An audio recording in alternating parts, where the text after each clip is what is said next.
A 32-year-old man from Johannesburg is my hero of the week. Listen to this story. So he's on his way from Noordhoek towards Hout Bay. Early one morning in Cape Town recently, decides to take the Chapman's Peak Road. Gets to the toll gate where he's got to pay 42 rands.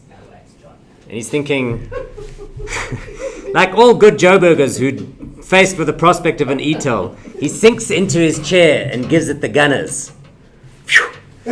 Gets to the top. Here's where he makes a schoolboy error. At the top of the lookout, he stops to have a bit of a look around, a little bit of a walk around, has a nice view. Then he sees the cops are coming up the hill behind him, alerted as they are by the toll officials. So he jumps back into the car, starts gunning it down the hill towards Hout Bay, misjudges one of the corners in his Toyota Etios.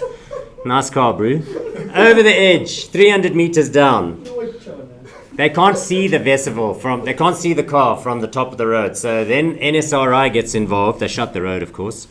Coming in from Hout Bay, the boat frogmen, they can't see anyone in the car. Just then, they notice up against the side of the road, only like 200 meters away from the road service, there's the guy lying with his bloodied clothes, crawling around the mountain like a wild baboon. In the event, they get airlifted. Helicopter comes in, takes him out. Classic. There's no burger like a Joburger. Best part of all, of course, is now he's going to be getting the bill for the helicopter, the NSRI boat, the road closure for half a day. World class, bro. So a Chinese manufacturer of humidifiers called Grees, Gree, is in big trouble this week. Interesting company. So it's based in Zhuhai in the Guangdong province of China. Enormous manufacturing facilities.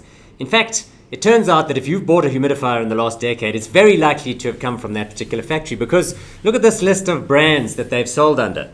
DeLonghi, I've seen those. Frigidaire, for sure. Sea Breeze, Fellini, Fedders, Danby, General Electric. General Electric, that's supposed to be a high-quality American brand. Kenmore, Norpol, etc., etc., etc.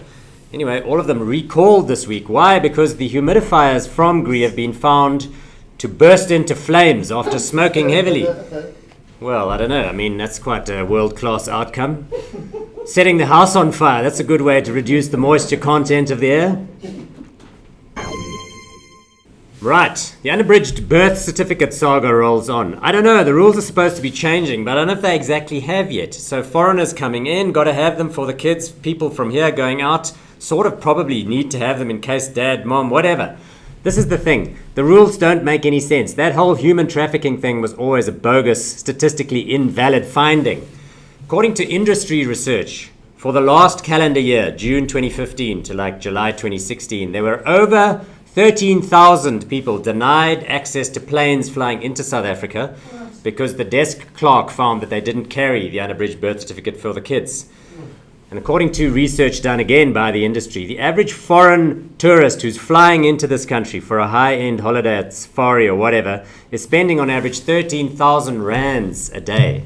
So 13,000 plus people, 13,000 rands a day, average length of stay, I don't know, 2 weeks.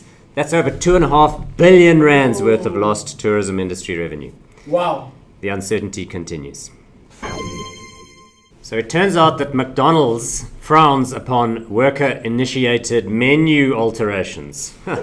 What a shocker. The McDonald's in Topeka, Kansas, United States of America, is in the dog box this week. Why? Because on a number of separate occasions, Kansas highway patrolmen found mustard in their soft drinks. It must be nice. In the sodas, in the Coke. In any event, the employee has subsequently been dismissed. What a shocker. You know, now that I think of it, the mustard, that's one thing, but what about the mayonnaise, people? Worries me.